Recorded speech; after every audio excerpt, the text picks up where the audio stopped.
you're in for a treat to hear from our division directors, our wonderful faculty, talented specialists, and a special feature with our young alumni panel. We know you have lots of questions along the way, and we hope to get to all of your important questions at the end of our presentation. There is a chat feature, and we invite you to type in your questions, and we will have a moderated Q&A at the end of our program to answer any specific questions that you have. We know you have lots of choices as you're considering independent school for your children and your family, and we really appreciate the time that you've taken to join us this morning and learn more about how Chandler may be the best fit for your child and your family. So I'm going to turn over the presentation this morning right now to Joan Bravo, our Director of Advancement, and she has some housekeeping rules to help guide you through our Zoom webinar this morning. Good morning. Thank you all so much again for joining us for the open house this morning. Just want to let you know that this is a Zoom webinar format. So unlike Zoom meetings, you'll only be able to see the the panel speakers on your screen. And we'll also be doing a slideshow presentation with kind of a PowerPoint. So if you could still choose your viewing gallery if you'd like to do it as a speaker view or a speaker gallery view so that you could see who's speaking. If you cannot see the slides in your screen completely, you'll want to go to view options at the top of your Zoom screen and hit fit to window so that the entire slideshow fits in your viewing screen. And I think the best viewing experience is going to be the speaker view side by side. All attendees are muted right now, but just as Gretchen had shared earlier, the chat feature is open so that you can submit your questions. And at the end of the presentations, we'll try and get to those questions later. So thank you again for joining us. And Gretchen? Great. So we do still have some people filing into our morning admissions open house. So as we continue to gather, I just want to again welcome you and hope you will enjoy this experience. We are going to start our morning presentation with Jill Bergeron, our director of the middle school. All right, good morning, and thank you for being here this morning. This is a picture of Chandler, clearly during non-COVID times when there was like less than 6 inches between us. And we're looking forward to getting back to that when it's safe to do so. Let me start by welcoming all of you and giving you a sense of who I am. It's really funny right now to be seeing 2 pictures of myself. You would think after being on Zoom for this long, I would get used to looking at myself. There I am. I have been at Chandler for 17 years.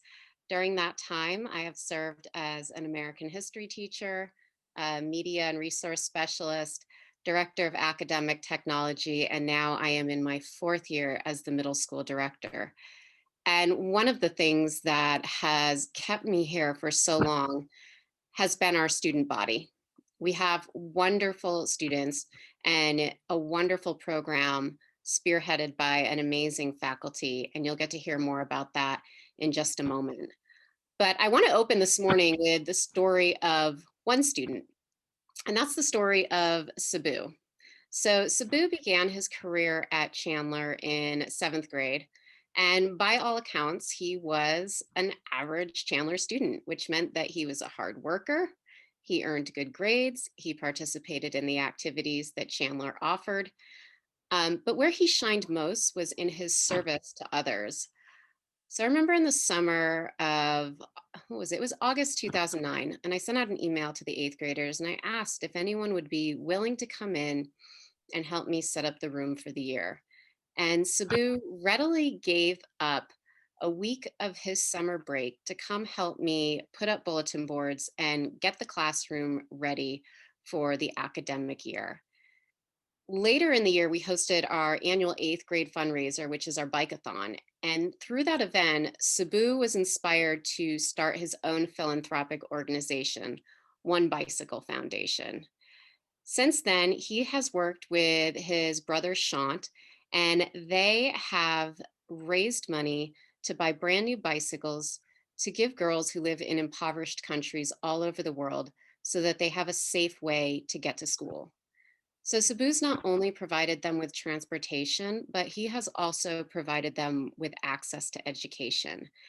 And I think this story is just emblematic of not only the type of student that Chandler produces, but also the type of student we attract. And I'm guessing that many of you are looking at Chandler because our mission resonates with you. This is our mission statement. I'm not going to read it to you. I know that each of you can read it on your own, but we sum up this mission statement in 3 words, and that is challenging, caring, and committed. And there's a 4th word that I want you to think about when it comes to Chandler, and that is the word can. So, what can you do at Chandler? Well, to start, you can go backpacking through the Sierra Nevada mountains and realize that your potential lies far beyond where you thought it did. You can navigate your way down the Colorado River as part of our outdoor education program in 7th grade.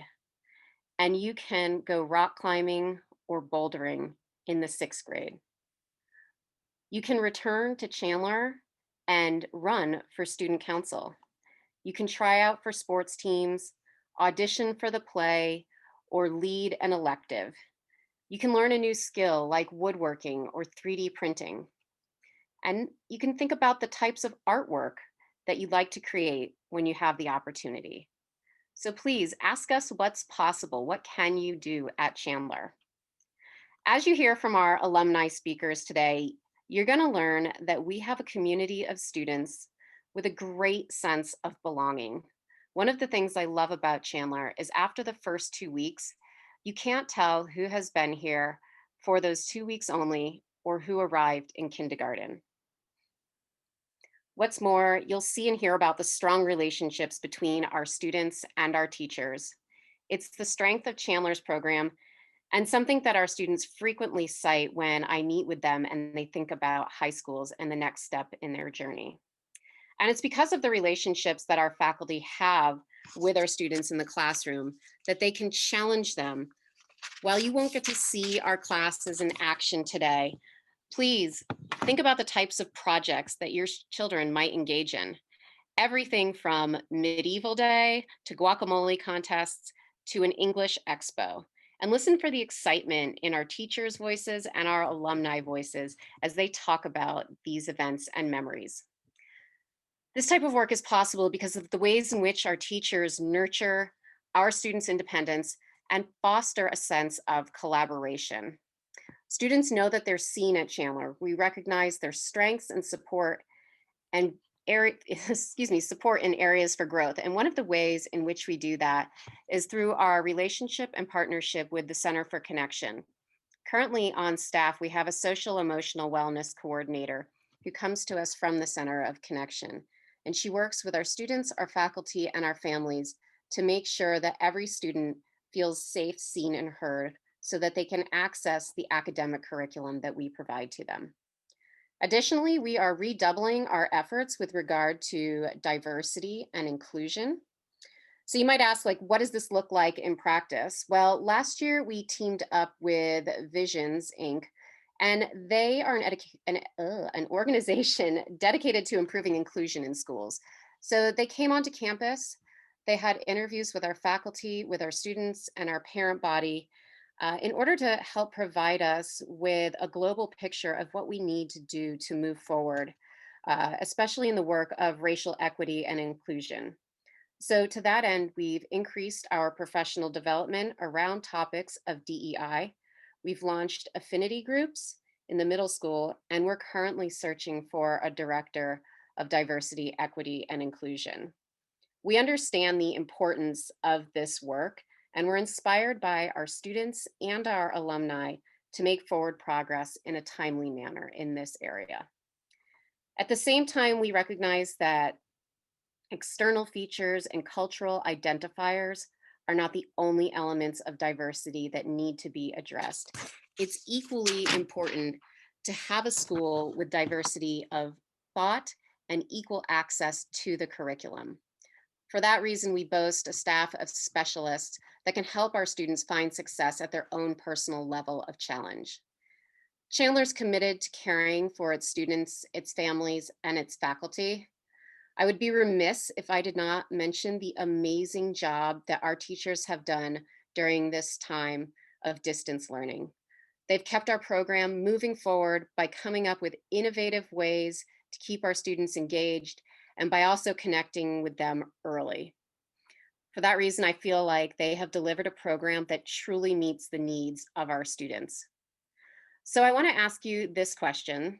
As you've seen these pictures, as you've listened to me talk, where do you see yourself or your child at Chandler?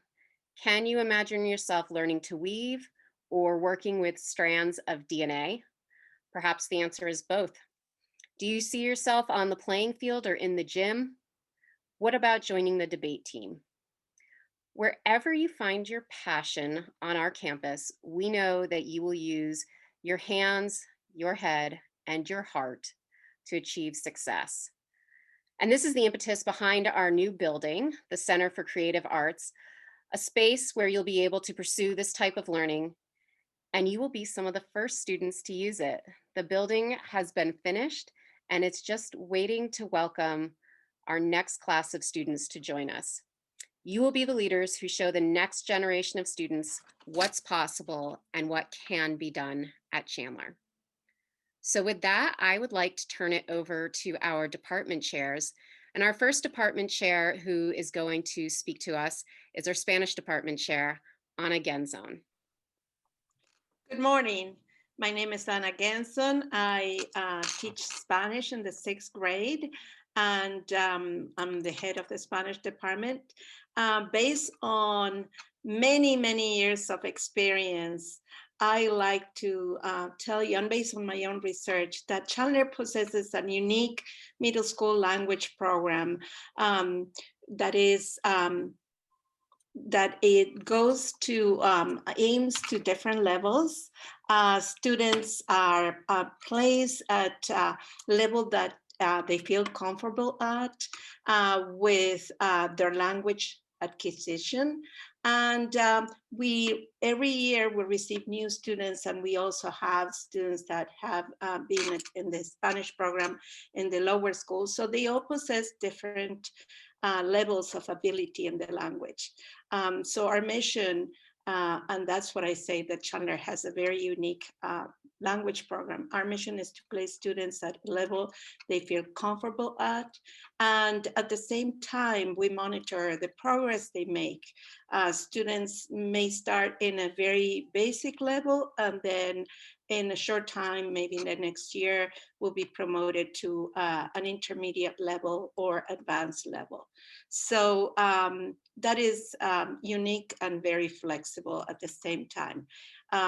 We focus on the language mechanics, language vocabulary, grammar rules. You can see all that in the screen. We strive to have students use the communication skills. Yes, we like to see the language produced in the classroom and going beyond that. So students are prompt to listening exercises, answering questions, presenting different projects, and carrying conversations in the classroom and outside of school as well. And in the culture aspect of the language, we observe and learn about the many different cultures in Spanish-speaking world. And we also learn about the diverse program that is presented for each of these different countries. So with that, I conclude my presentation. I would like to introduce you to Ms. Ashley Laird, head of the English department. Thank you. Thank you, Ms. Gonzon, and happy birthday to her, who's giving up her birthday morning to be with us today. Yes, my name is Ashley Laird. I am the English department head. I also teach the 7th grade English level. I have been at Chandler for 25 years. I know you're all shocked. I look so young. How is that possible? Well, Mr. Cal will tell you about DNA later, and so we can hear about how I look so young. But I will start by giving you some information about the middle school English program, which I'm so proud of. First of all, if you look at the first slide, we can see that these are the literature choices for our middle school program. Each grade level has a theme.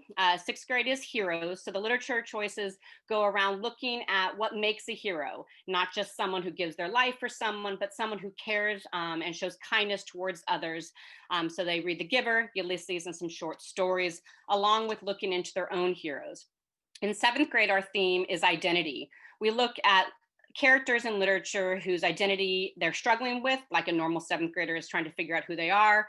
And then we also look at people's identity who has been harmed because of political elements in the world. So we start with Outsiders, and most of you probably have read it and seen the movie. It's just a wonderful book. We go into Long Walk to Water about refugees. Night and Animal Farm are connected to the social studies unit, short story, and poetry. Then in eighth grade, the students' theme is understanding others and building empathy. So our choices in literature is The Diary of Part-Time Indian, Warriors Don't Cry, looking at that understanding of others and how we can understand and respect different traditions. And in Romeo and Juliet, we all think, how's that connected to building empathy and understanding others? But it's the basic element of respecting someone who is different than you, has different beliefs than you, and welcoming them into your hearts. There's also short stories and personal essays that they read to go with that idea. Our literature is very diverse, looking at different backgrounds and culture. And then we look into our writing program that moves into introducing the essay format in sixth grade and looking at more about how to focus on reflection of literature in an expository way.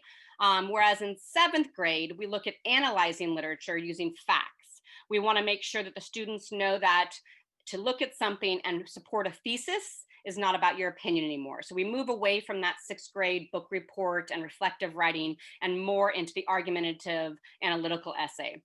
We also have opportunities for them to do some creative writing in seventh grade with the poetry unit, which I'm very proud of. It's a 6-week unit where the students read and write poetry. They write about 16 poems. And then we end the unit with a coffee house poetry unit at night, which is a wonderful event. I'll give more details about that in a bit. Where then eighth grade, our writing program moves into perfecting that structure of an analytical essay, but creating style and voice. So what Ms. Dretzka does is she looks at sentence structure variation, enhancing vocabulary, and creating a style within your essay that makes your essay more interesting to read. By the time the students leave Chandler, their writing of an essay and being able to analyze text or world issues is very strong. And we're able to give them that written voice as well as a spoken voice, which is how we want to end the program, is looking at more than just reading and writing. We want the students to develop a voice. And so one of the wonderful parts of our program that I find very unique is our development of student voice. So specifically in seventh grade, I mentioned there's a poetry reading. This reading is an evening event where students read one of the poems that they have written. We also have students playing musical instruments and artwork on display. So it's a chance for them to voice this creative side of them where there's no winners or losers like in a sporting event, but we all are celebrating their voice. In sixth and seventh grade, also at the end of the school year, instead of ending with the sort of final and standardized test, we end with a showcase that have some of the photos there on the screen. And the showcase is a creative way for the sixth and seventh graders to display the pride that they have in their writing. So the focus for sixth grade is the pride they have in their hero that they have researched and written about. And in seventh grade, the pride in what identity means and through their writing. You'll also see in one of the photos, there's a student speaking there. Again, in the seventh grade expo, the students recite their essay for This I Believe to an audience. So again, being proud of their words, showing that they care about that. And then finally in eighth grade, we have a social justice night. Students research an advocate of social justice, and they find a creative way to present this. So students write music, they create plays, they do a piece of art with an essay, and so they have that on display for the families to look at in an evening event. So by the end of the middle school program with English, our students are strong readers, They're strong writers, but they're also strong in character. It's wonderful to see them stand and be proud of their written work and voice their written work. And we see that with Sabu.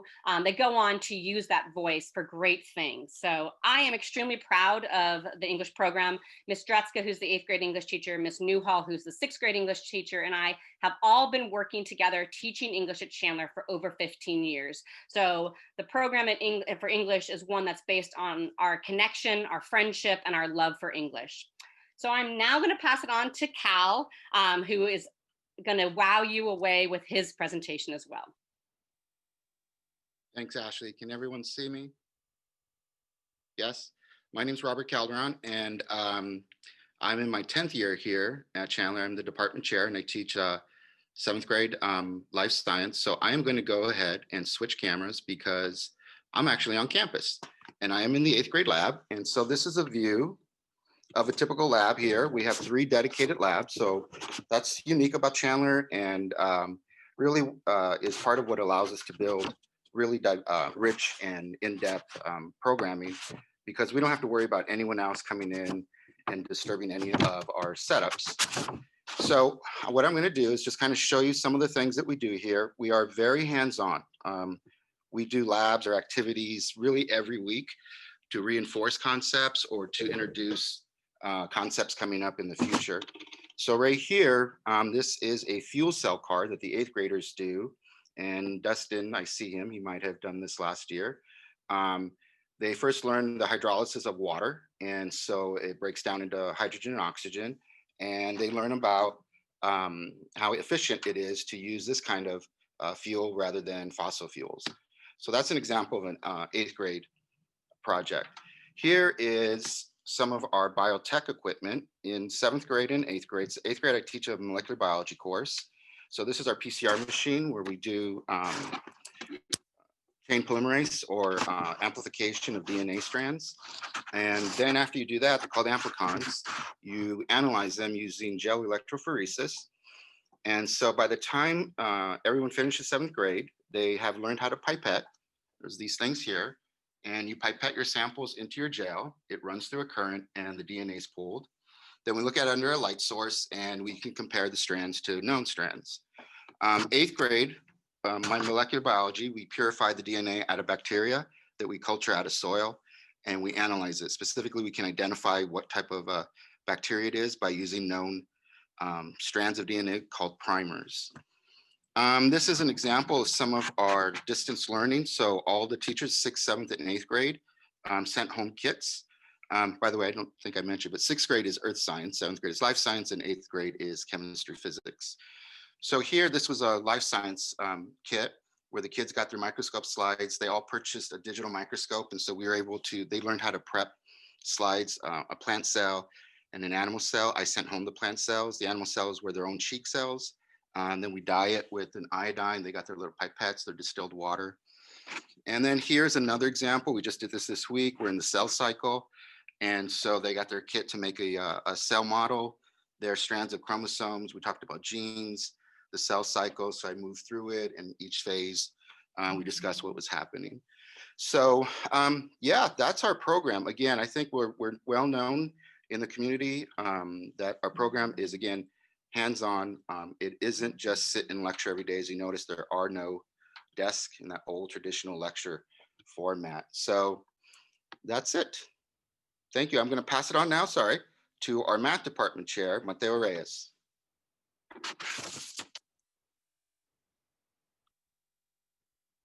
Good morning, everyone. My name is Mateo Reyes. This is my 10th year teaching and my 2nd year here at Chandler. At the core of the middle school math program, our goal is to create mathematicians that are critical thinkers with a growth mindset. So to kind of explain how we do that, I'll use the 3 C's mentioned earlier: caring, committed, and challenging. The math team is committed to continue our learning by attending professional development and building relationships with our independent school colleagues across the LA area. And this really provides us access to developing research, best practices, and innovative teaching strategies. And in order to go back one slide, please. Thank you. So in order to challenge students, we provide appropriate entry points for all students and varying difficulty levels within units, assignments, projects, and tests. We believe that having mixed level math classes is an effective way to raise the expectations for all students. And so one of our goals is that when students leave Chandler after 8th grade, they will be ready for geometry in 9th grade.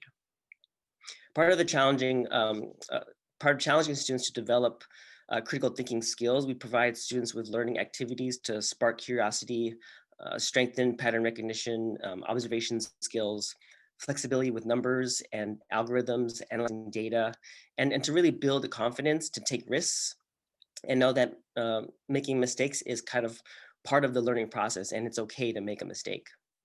Students are also expect to take notes, do homework, and work in groups, and kind of everything that a traditional school does, but also with a kind of a progressive feel. So we get a good mixture of the traditional and progressive.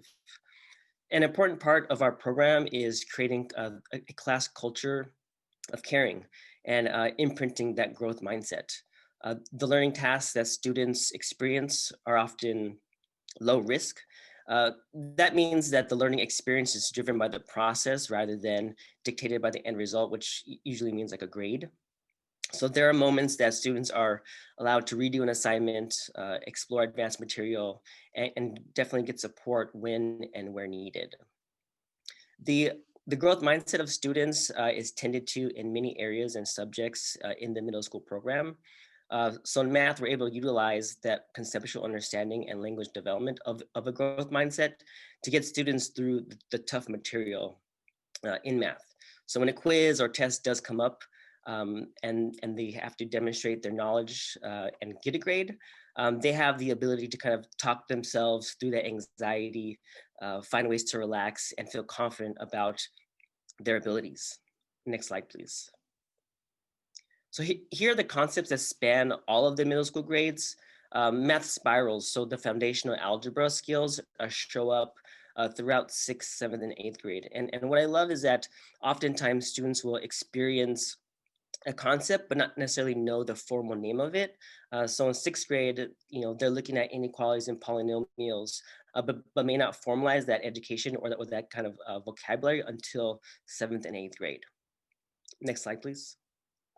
And the last slide just shows a brief snapshot of the list of some of the tools that students use and one of the projects that the 6th graders do in collaboration with our maker specialist. So we're very excited about the new possibilities for students to apply math skills and math concepts in our new Center for Innovation. That's going to be a huge part of how we expand the math program. And I look forward to meeting all of you very soon when it's safe to do so. And thank you for attending this presentation.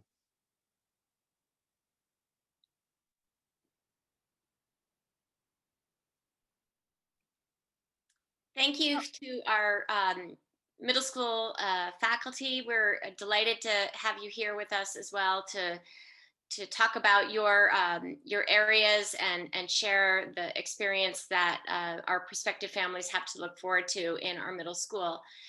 At this point, we're going to talk to or hear from some of our specialists, and the specialists at Chandler really are experts in their field, and they provide additional opportunities and additional time for middle school students to discover who they are as learners and artists and musicians and athletes. And we would like to first introduce you to Ms. Jimenez and Mr. Hartley from our PE department. Good morning, everyone. My name is Ms. Jimenez. I have been at Chandler for 4 years now. I also represent Mr. Anderson, who has been here for 25 years. And in a minute, you'll hear from Mr. Hartley. I'll begin with 6th grade PE. In 6th grade, students have PE every day, and they all have their own piece of equipment. Students can choose between a team sport or regular PE. An example would be during girls soccer or boys basketball. If students choose to be a part of the team, they would then practice during their PE time. That would then lead up to a one-day tournament, and it gives students the opportunity to have the feel of what it takes to be on a team. So there are no cuts. They can participate as much as they want. If the team is not their scene, then they can also choose to do a regular PE class.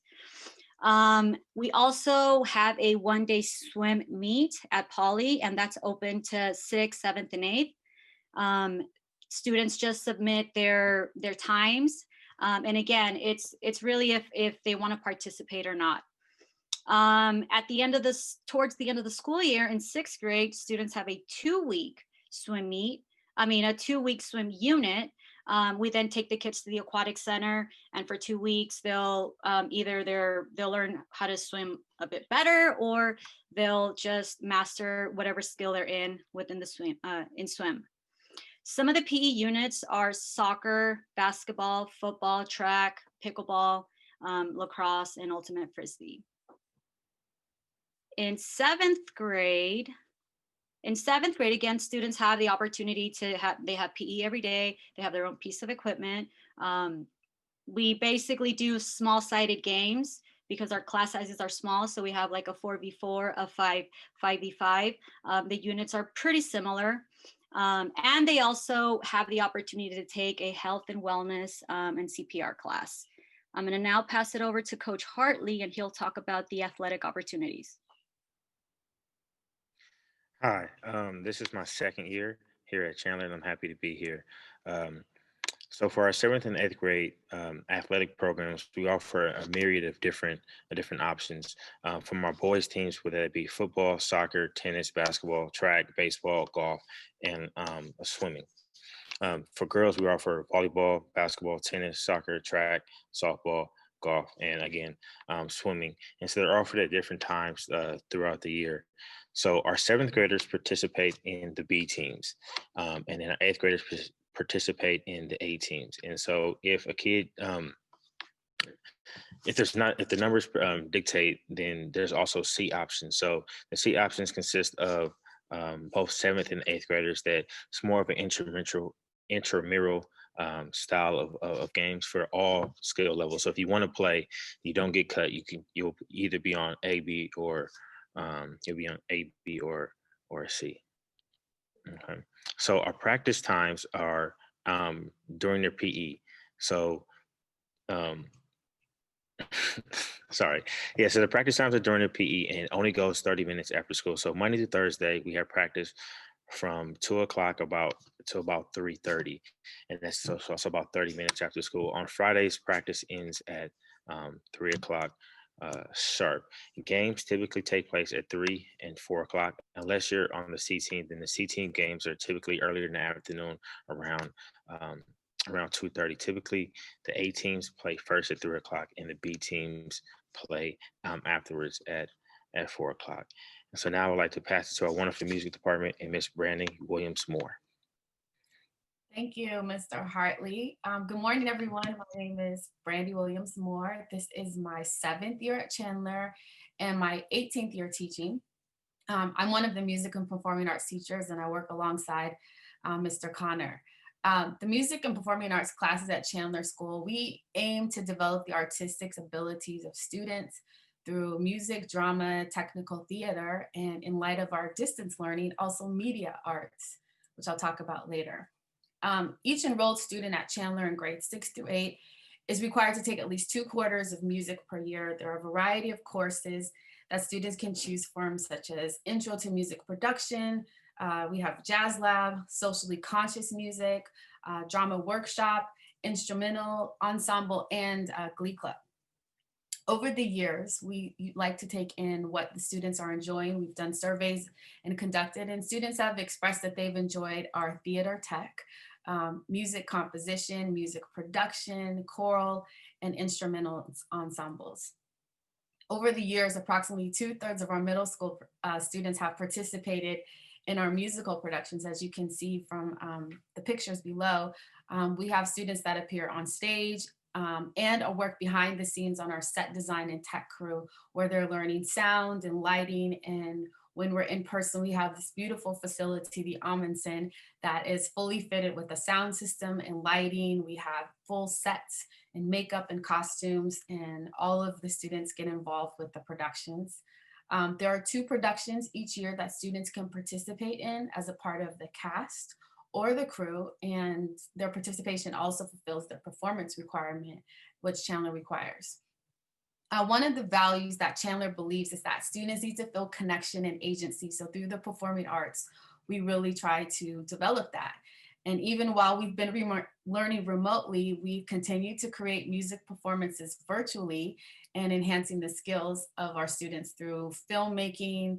They're learning how to optimize audio and video recordings for performances. We're having conversations about music history, storytelling, scenic design, diversity and equity through inclusion, through dramatic arts and virtual performances.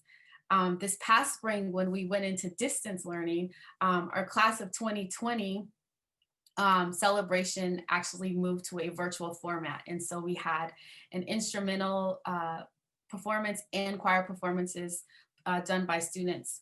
And also our virtual production of what was supposed to be our spring musical, Hairspray, was also all moved to a virtual format, which turned out beautifully. Each year, these events are highly anticipated celebrations on campus, but as we began moving into remote learning, we decided we have to go digital. There was no choice to just completely take them off the table. And so we have worked to develop the student skills, and the students helped to create beautiful performances, and this was shared with our community via live stream. So as you can see, even through distance learning and learning remotely, our classes are still always a creative space to explore and experience music and its many layers as the students are learning. Currently, middle school students have access and can use web-based applications such as Soundtrap.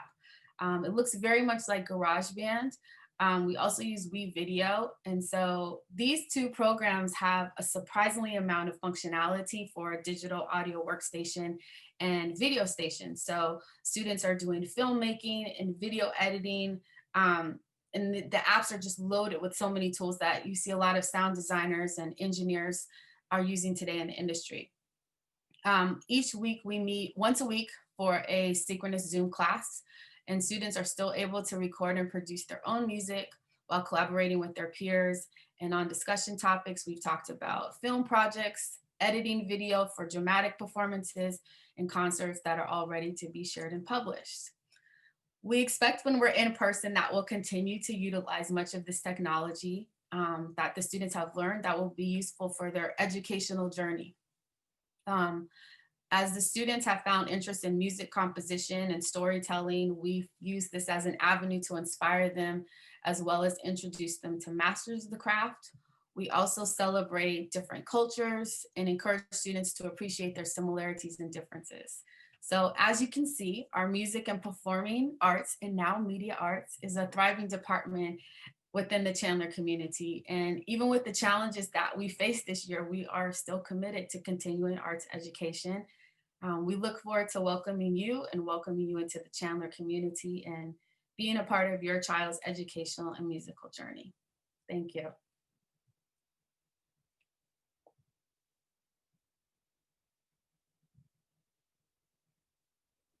All right. Thank you so much, department chairs and specialists, for joining us.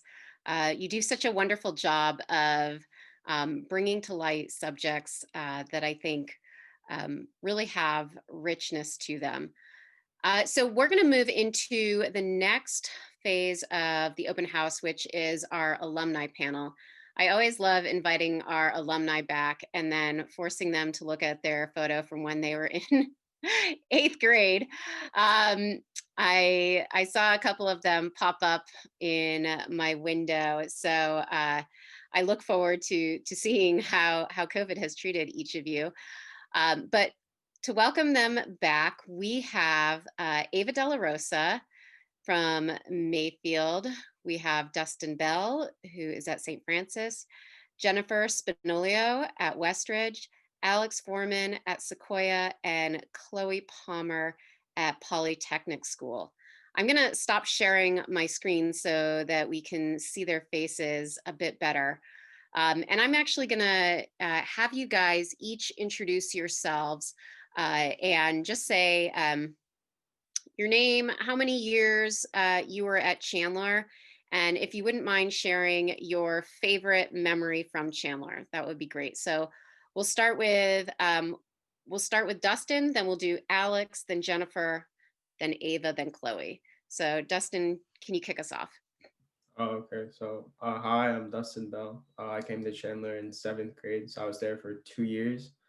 And I think my favorite memory is probably 7th grade Boojum. That trip was really fun, and I think since I was new, I didn't really know anybody, but like it helped me make friends and meet people like from the beginning of it. So it was a cool trip. Hi, I'm Alex Foreman. I'm a sophomore at Sequoia, and I went to Chandler for 3 years, coming in 6th grade and graduating 8th grade, obviously. My favorite memory at Chandler is probably the 8th grade musical Mulan, where I was in the tech crew, and it was just a really fun production because we had a really advanced set and a bunch of really cool special effects, and it was a very fun time coordinating that and just being part of that team. Hi, I'm Jennifer. I'm a senior at Westridge, so Chandler class of 2017. I was there for 3 years. I came in 6th grade, and my favorite Chandler memory is probably my 8th grade spring play, The Odyssey in Space. It was a really fun play that gave us a lot of opportunities to sort of create different things. We wrote part of the play and worked in video production. And yeah, I was able to act and do some technical stuff, which was really fun. Hi, I'm Ava De La Rosa. I'm a junior at Mayfield Senior, and I was at Chandler for 9 years from kindergarten to 8th grade. And my favorite memory was probably the 5th grade Metro field trip because that was really fun. And we got to go off on our own and kind of learn how to have some independence by using the Metro system in LA. Hi everyone, I'm Chloe Palmer. I was a lifer at Chandler, so I was there for all 9 years, K through 8th. I'm currently a freshman at Polytechnic School, and my best Chandler memory was probably winning the basketball championship in 8th grade alongside all my friends. It was the greatest time, and it was such a close game, so it just felt amazing to win. And the sports department allowed me to really bond and connect with all my friends. So that was probably my best memory. Thank you, guys. Can each of you share a class that you really enjoyed at Chandler? And you cannot all pick 7th grade science. So I'll work my way backward this time. And I'll go Chloe, then Ava, Jennifer, then Alex, then Dustin. So Chloe, do you mind sharing with us one of your favorite classes from Chandler? I think 8th grade science with Miss Gazarian, or overall just performing arts electives were my favorite, were always the classes that I look forward to in the day. In science, we got to do a bunch of fun labs, and it allowed us to apply our thinking in a bunch of fun ways. So that was definitely highlight of my Chandler experience. Also, the performing arts department really allowed me to just like kind of take a break and have a outlet for my creativity, and it was just such a fun experience. For me, I would probably say 8th grade American history with Mr. Spencer, or also the performing arts electives. Because for history with Mr. Spencer, I really enjoyed that class. And for me, history is something I really enjoy learning about. In his class, the way he taught it was just really interesting to me. And I definitely brought that along with me to high school, like my interest in history. And I'm definitely pursuing that right now in high school. And for the performing arts electives, I really enjoyed them because I was able to experience both the performing arts side and the technical theater side. And I brought the technical theater side with me to high school, and I'm in an after school accelerated program for that at Mayfield. My favorite class was 8th grade Spanish with Senora Vasquez. That was a really great way to really learn a lot of the Spanish language. I feel like my knowledge that year grew so much. And we had a lot of fun. There were a lot of really interesting and really fun projects that we did, including making videos for Cesar Chavez Day, our annual guacamole competition on Cinco de Mayo, and all of the other different projects that we did throughout the year.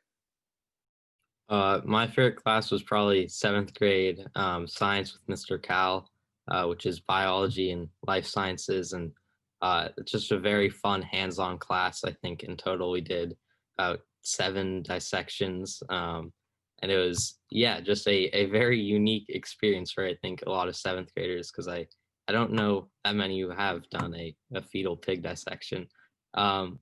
But yeah, and the STEAM electives are also my favorite classes, just because, like science, they're very hands-on and kind of let us be very creative in different ways, such as like woodworking and electronics. And yeah. I think my favorite class was probably 7th grade English. I feel like that class was really interesting because like the conversations we would have in class about like things, and people are able to like show who they are and what they believe in. Like it's a very safe space to talk about like what you deal with and who you are. So I feel like it was very like a comfortable place for all of us to be in. And like Miss Laird connects with students really well. So like she's just trying to like, the whole idea was to help like with identity and like define who you are. So she was very good with that. And also like I also like the drama workshop class. I don't know why I was in it like 2 years in a row, or like I was in it a lot of times. So I thought it was just really fun, and I was always in that class. So I enjoyed it. Awesome. Thank you guys so much for sharing that.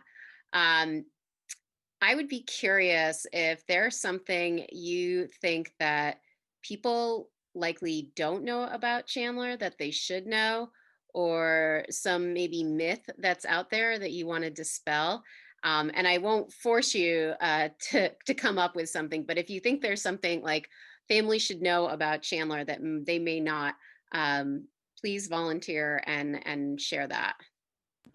I think the student-teacher connections are really something that should be highlighted, because since the class sizes are a lot smaller, it really allows students to have a very good relationship with their teachers, which is something that I definitely appreciate after my time at Chandler.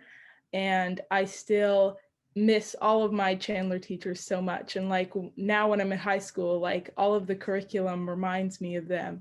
And just the personal connection that Chandler allows you to have with your teachers is just really special.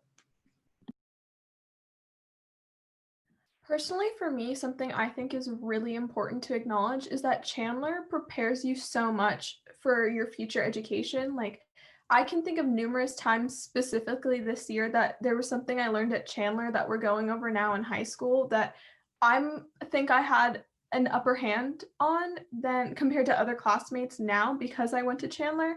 An example is in 7th grade English, we read Animal Farm and we also read The Outsiders.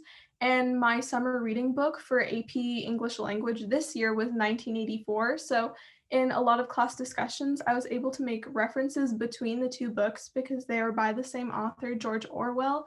And I feel like without Chandler's curriculum for a variety of different subjects, I wouldn't have the same upper hand that I have now if I went to a different school. And also, I keep in touch a lot with my classmates from Chandler, and we always talk about like the good memories of our teachers all the time. We always talk about it, and especially at Mayfield, a lot of girls from my graduating class at Chandler went to high school with me, and we talk about those classes all the time, or we'll be learning something in history or in English, and we'll say, hey, we learned that in this teacher's class. I remember that. So I think it's super important to acknowledge that. I know one thing that I feel like people should know more about regarding Chandler is the 7th and 8th grade electives. and just the incredible variety of options that you have there. It's really unparalleled in middle school and even in high school, I found. And yeah, they're a great way to have a lot of fun and learn about more specific things and find new passions. Like I learned I love ceramics through taking a ceramics class there and things like that.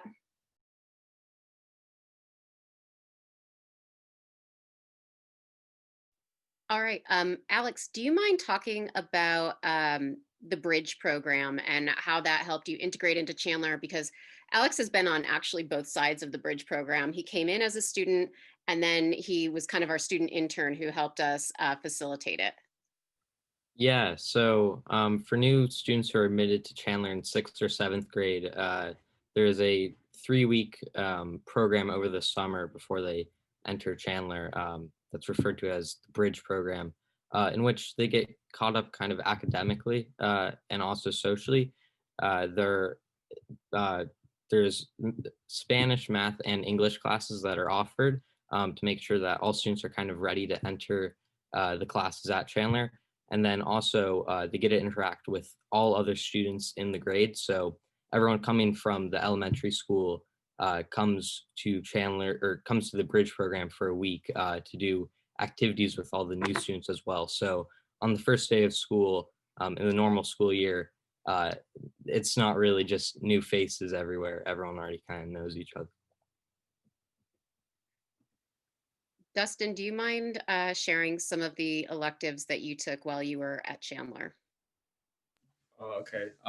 So I think I was in 3D printing, drama workshop. I'm trying to think of other electives I was in. I had like a salad making elective with Miss Vasquez. That was fun. I think I was in Pinterest with Miss Newhall. That was interesting too. And there's just like a variety of different things you can do for your electives as a 7th to 8th grader. Like I've never like had this like option but like of electives before. I don't think like a lot of people have. So it was really good to like see how many choices you can pick from. And if you're not interested in something, you can always switch it because there's other electives you can join. So you should just keep that in mind. If you're not interested in one elective, you can join another one. Thank you. I also want to mention that in their 8th grade year, students are able to propose and teach their own electives. So we have had students teach everything from like DIY crafts to Asian American studies. Somebody taught an intro to surfing, which was really impressive considering we had no water. Did you take that, Dustin, or you just remember it? Yeah, I was in that class with John. Yeah. So it was great. He'd bring in props like a surfboard and things like that. And I love that about Chandler, because if a student has an interest, if they have something that they want to share, something that they feel passionate about, there's really a space in which they can pursue that. I think Alex worked on every single tech production possible starting in 6th grade, and sometimes he would just show up at social justice night and help us out as a 6th grader. So we've been so fortunate to have students dive into places where they feel passionate about whatever it is that they want to do. I think I would be remiss if I did not have somebody talk about the homework load at Chandler, because I think it's out there that the homework load is unbearable. You can't make it through. And I think what we know is like, yes, there is a good amount of homework. But maybe you could speak about how Chandler helps you guys get through the homework and how maybe it's not quite the volume that it's mythologized to be. So if anybody wants to speak to that, Chloe, you look like you're ready to go. Yeah, so being in the middle school for all 3 years, you definitely get used to the homework. But after I graduated and I started at Poly, once we really started getting into them assigning us homework, I was like, oh, Chandler literally assigned this much homework to us. Like, this just really prepares you for high school. And it's crazy to think that, oh, how could a student be so grateful for having so much homework in middle school? But it really helped me like manage all my homework now as a freshman. And it really was just it's worth it. I'll just say that it's worth it. All of that hard work is worth it because it will really help you in the long run. Yeah, I would also definitely say that there's study halls built into your schedule, which really helps you get a lot of homework done and also meet with teachers if that's something that you need. And I definitely remember being in like debate meetings and scrimmages till like 5 or 6 p.m. at night. But while the homework, it never felt unbearable, even when I was taking on these sort of time consuming extracurricular activities. I agree with that. I think now, comparing like my high school schedule to my schedules in middle school, the homework level, it was just so much preparation for me, especially in my organization skills, because I feel like without the Chandler website and the assignment center, that I would not have been able to get through my assignments because I'm the type of person who likes to have lists for those kinds of things. And especially now with AP classes in high school, the homework study skills and the organization skills I was taught at Chandler and that I picked up from the homework load just helped me so much. And now my teachers like have come to me and said, "You were a very organized student." And I say because I learned this early on and I didn't allow myself to procrastinate or get distracted because I knew how much work I had to do. Dustin or Alex, would you guys mind sharing how Chandler prepared you for high school? Yeah. So one thing I would say is the schedule, like the way we practice with blocks and we had them throughout the week, that kind of helped. And that's another thing with the homework load. The schedule sort of like makes it so the homework is not like unbearable with it because of the block schedule. And so you don't have all your homework due at once with like all your classes. And so basically with that, I was able to like, now I'm able to do homework like really easily because of Chandler, I think. And I don't know, like just being in classes, like a lot of the stuff I've done at Chandler before, so I already know it. And I feel like it just gives me like a step up in my class and like I can participate more. And I think that's important because oh yeah, Chandler does a good job of allowing students to like participate in class and like be able to speak up and like find your voice and things like that. So I think that's really good in high school. So you can like get involved in things with your school and like do all your work and things like that. Yeah, I would agree with what everyone has said. And when I came to Chandler, I was a incredibly disorganized and yeah, just a type of person who procrastinated a lot and had a lot of trouble getting work done. And now, I mean, I still do procrastinate some, but I am much more organized and am able to really get my work done, and not just kind of a speedy way, but also um, make good work that I'm proud of, and really take good notes in class, and then be able to apply those in my projects or homework. Which is a skill that I think Chandler definitely helped me build, because when I came out in 8th grade, I was, yeah, just a lot more organized than my 6th grade self was. Well, thank you guys so much. I always love having our alumni come back because the things that you guys take away and then end up sharing are so valuable. And it reminds us of the good work that you do here, and then take with you as you go on to high school and eventually college and a life beyond education. So thank you for being here. I'll turn it back over to Ms. Lurie. Great, thank you so much. And to our young alumni, you really make Chandler proud. So thank you for sharing your experiences, both here at Chandler and how we prepared you for the journey that you're on right now in high school. We wish you all the best as you continue, and we know you'll stay connected. So thank you for sharing that. And at this point, I'm going to open it up to Ms. Bravo, who will field the questions in the chat. I think we have a few minutes before the end of our program for Ms. Bergeron and I to answer some of your questions. So Ms. Bravo, what do you have for us? Great, thank you so much. Again, if you have any other additional questions, please go ahead and put them in the chat. Ms. Bergeron, I know the students talked a little bit about the Summer Bridge program. And there was a specific question really about Spanish and how, how do we help the students who might not have taken any Spanish courses in their elementary years that are coming into 6th or 7th grade, and how can we support them as they move on?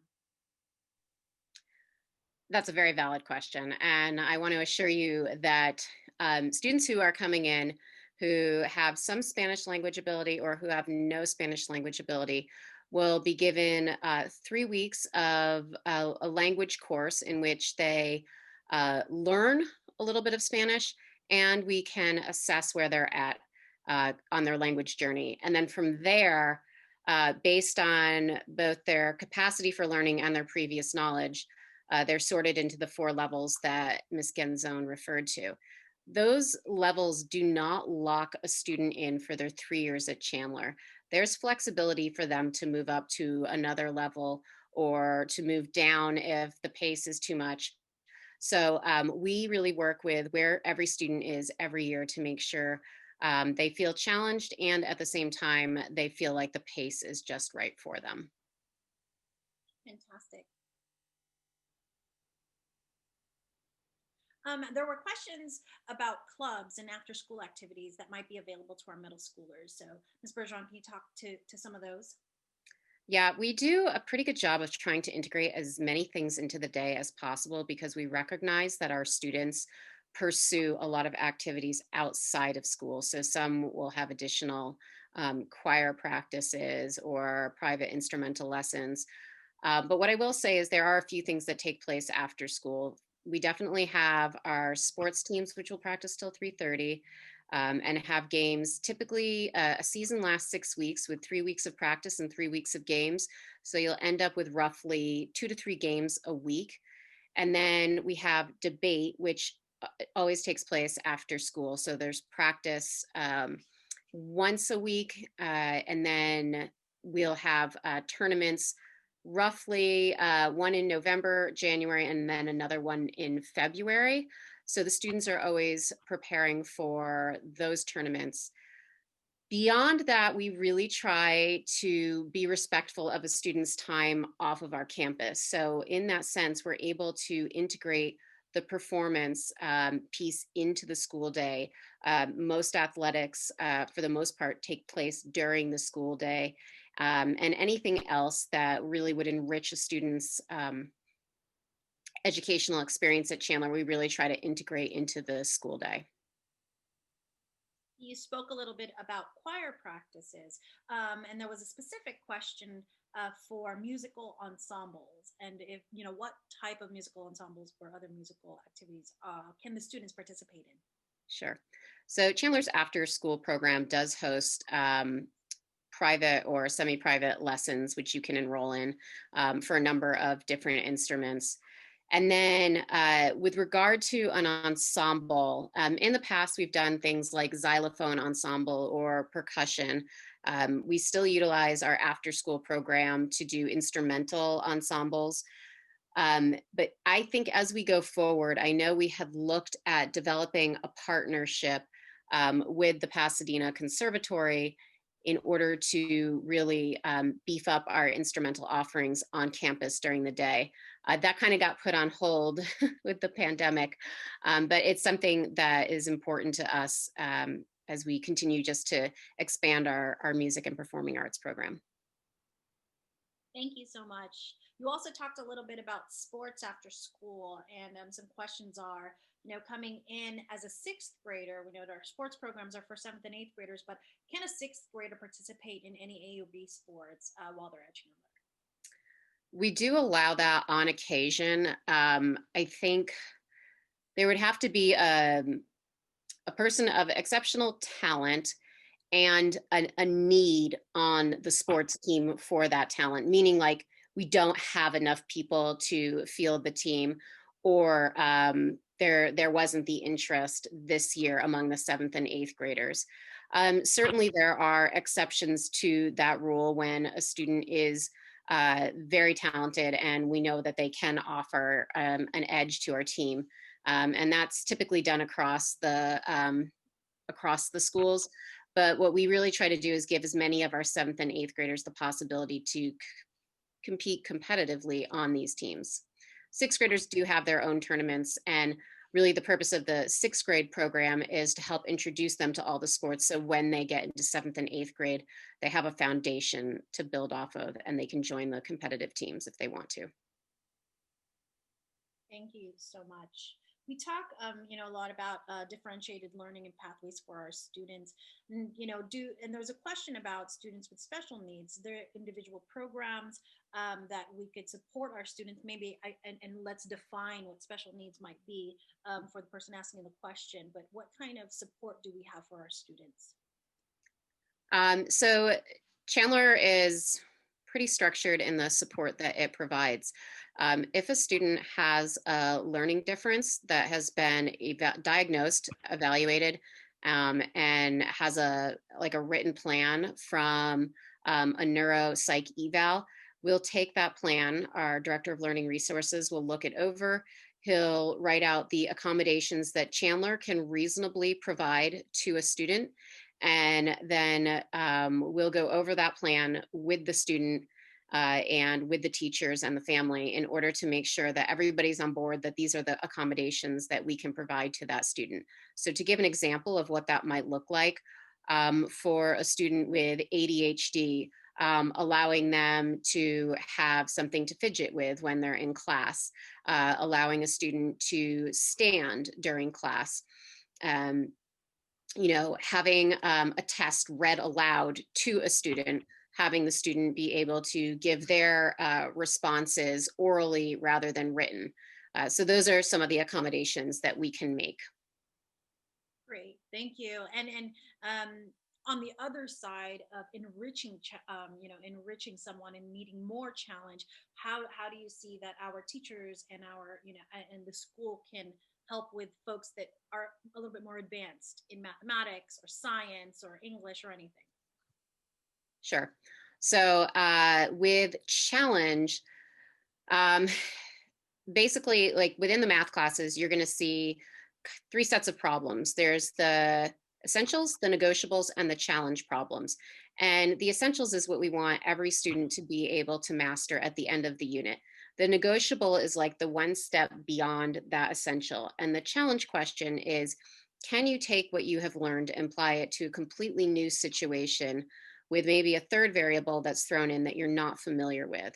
So that's how we would do it in a math class. In classes that are more text-based, like English and history, the Lexile level can be adjusted on different documents that we would give out from the web. We would expect a richer use of vocab in responses and things like that. So as teachers are giving individual feedback to students on, say, writing, they're going to push a student who needs a greater level of challenge to have more sentences, really develop the mechanics of writing, include more complex sentence structure and vocabulary so that their writing continues to grow. Thank you so much. Could you talk a little bit about our how we use and integrate technology into curriculum, and do we specifically teach computer science? We don't specifically teach computer science. That's the quick and easy answer there. But our integration of technology has been ongoing for almost, I want to say 15 years at this point. We've been a one-to-one laptop school. We utilize our website currently for disseminating work to students and collecting work back for students, for posting grades, posting assignments. All of that is also visible to our parent community as well. In addition, we use G Suite, which is the shortened name for the Google applications that we use with students. So everything from Google Classroom to Google Docs. And we teach the students how to use those applications really in service of the work that needs to take place. So ultimately what we want to do is, when we're looking at how we integrate technology into the curriculum, we're trying to follow the last 2 letters of what's known as the SAMR model. So that's SAMR. And so S would be a direct substitution, which makes sense sometimes, right? Like, it's okay to have a student type out their essay rather than handwrite it. And then there's using technology to augment a lesson. So maybe showing a video in class of something that you couldn't quite do in class. So as an example right now, using videos to show science experiments that we can't do with our students. Then after that, it gets to modification and redefinition. And so the idea is that you really want kids to be redefining learning tasks in a way that they could never do without technology. We have taught like an intro to robotics in our 6th grade class. So the students are programming these small robots. They're called Winx. I used to teach that class. We've also offered Lego robotics in the past, and the kids were able to do a Lego robotics intensive. And hopefully that's all stuff we'll be able to continue as we go forward. Currently, we just don't have enough robots to give out to every single kid to program at home. But we've done coding and Week of Code here at Chandler for many years now. So it is something that we really value, and it's very much ingrained into everything we do in our classes. Thank you so much. We are at 12:10. I want to take maybe a couple more questions. If you guys have any, throw them in the chat. We'll try to get back to you if we're not able to address all of them. But let's move over a little bit to the social emotional wellness of our students. And if Ms. Bergeron, you can talk a little bit about the support that we have for our middle schoolers. Yeah, there's a number of different layers. So I'll start with what we did this year to open up the school year, because of course we had to open up in a manner that's just so different from anything we've had to do in the past. And it was really important for our teachers to connect early with our students. So every single day for the first 3 weeks, students had their classes with their teachers live on Zoom. Now, while that did lead to some Zoom fatigue, it also helped us really get to know our students and for our students to get to know us. In addition to that, we actually took core classes off of Wednesday. So when I say core, I'm speaking about English, history, math, science, and Spanish, so that it was a wellness Wednesday. So students would go 2 days of core classes, a wellness Wednesday where we would have advisory, student activities, and electives, but no core classes. And then you'd have 2 more days of core. We recognized last spring that we would go through about 3 weeks. And by the Friday of that 3rd week, students were so burned out from being on the computer that we really needed to build something into our distance learning program to just help pace out the week a little bit better. So that's kind of how we've addressed it in distance learning. We've also added into our PE curriculum a wellness program. So students take 3-week units that address social and emotional health through mindfulness and talking about sleep. And also they take a health curriculum where they learn about nutrition and exercise and things like that. So really not only just teaching them about it and talking about it, but walking the walk with providing that day off, and it's not entirely off, but that more relaxed day in the middle of the week.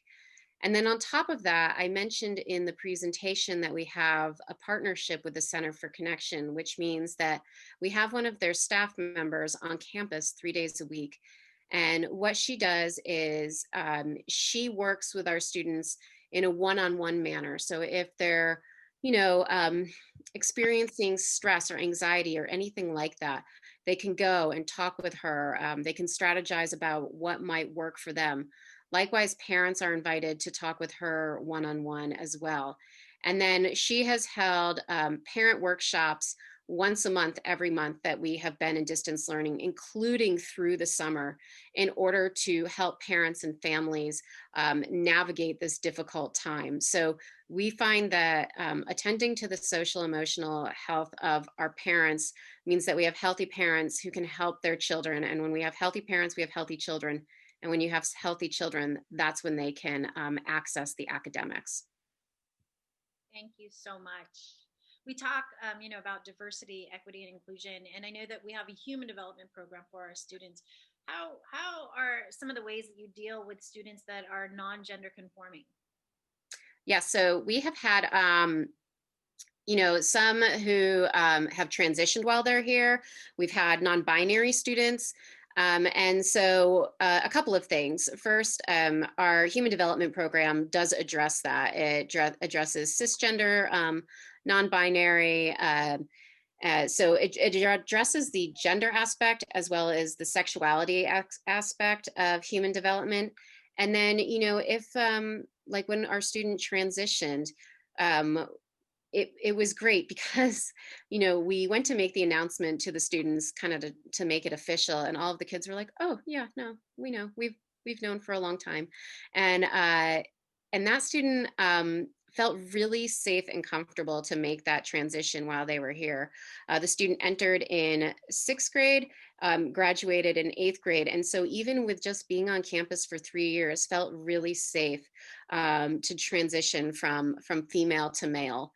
And then for students who are non-conforming, our uniform is such that there's no restriction on a girl must like dress in a dress or a skirt or anything. I mean, they can wear shorts, they can wear pants. And so we've even like looked at hair length too, so that students who want longer hair can have longer hair. We just ask that all hair be kept neat. It was interesting. I had a student just yesterday email me, and this truly doesn't have anything to do with gender, but does have to do with diversity. And he asked, can I wear my hair in box braids?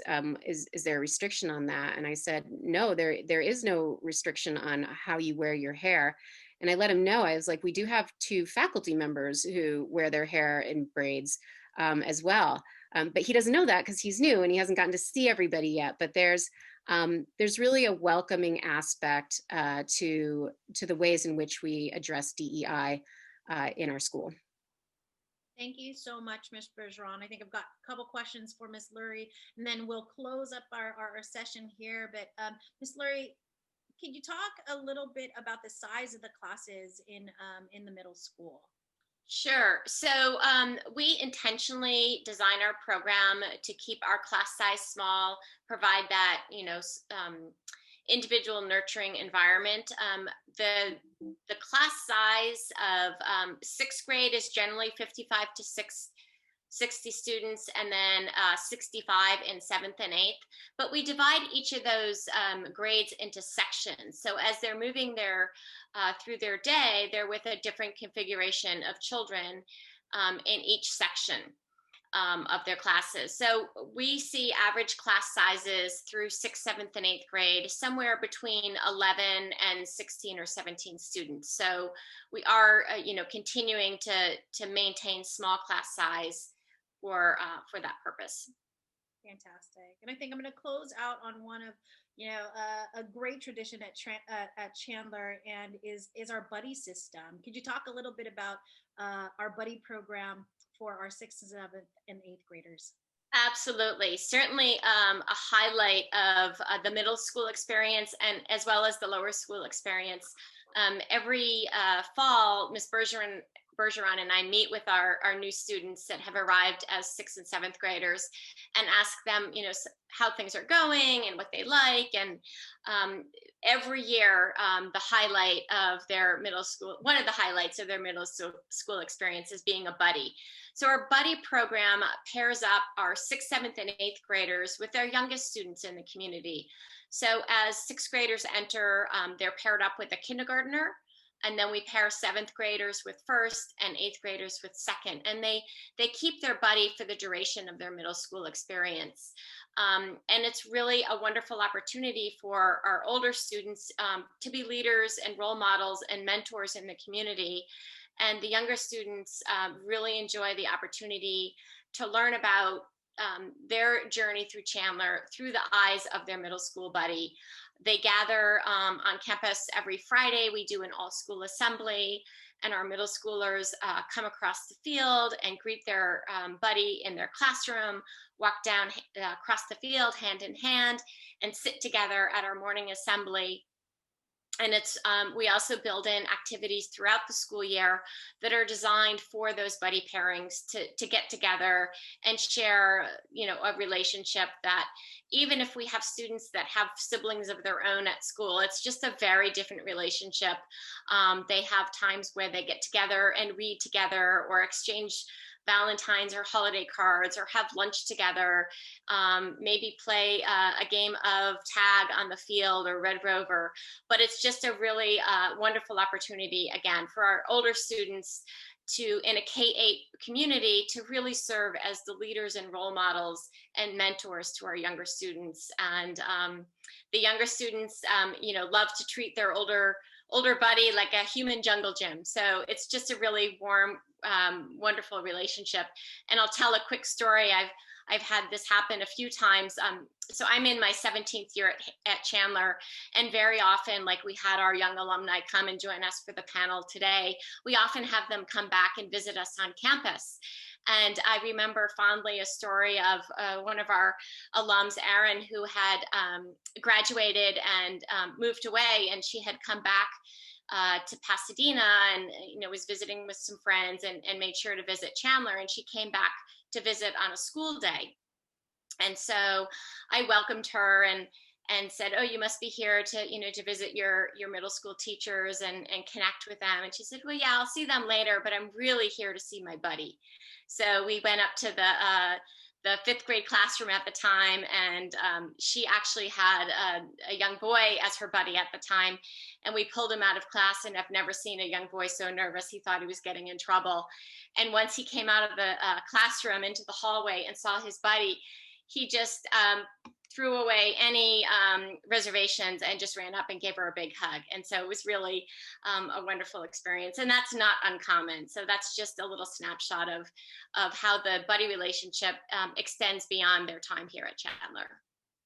Thank you so much, Gretchen. And I did say that was going to be the last question, but I do want to ask one more question. And I think Chandler really focuses on the people, and that's the heart of who Chandler is and what Chandler is. But we also have great spaces, and one of the greatest things that one of the biggest things that we're really looking forward to is the use of the Center for Innovation. So Jill, I wanted to throw one last question out to you to talk about the facilities that we have, but more specifically the Center for Innovation and how that's going to enhance learning and teaching at Chandler. So I'm glad that you asked that question.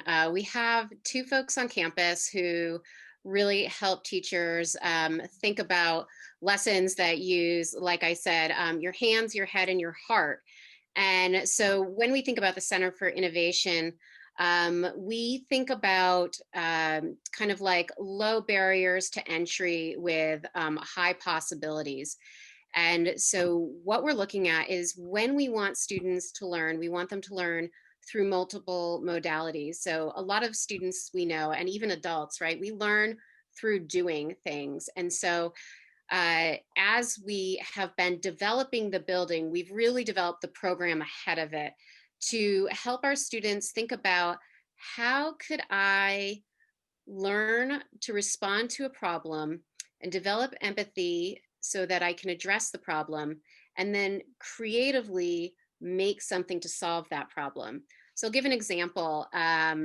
Last year in kindergarten, the students were kind of learning about some traditions around the holidays, and they learned about the Macy's Thanksgiving Day Parade and how there are these big balloons in the Macy's Thanksgiving Day Parade.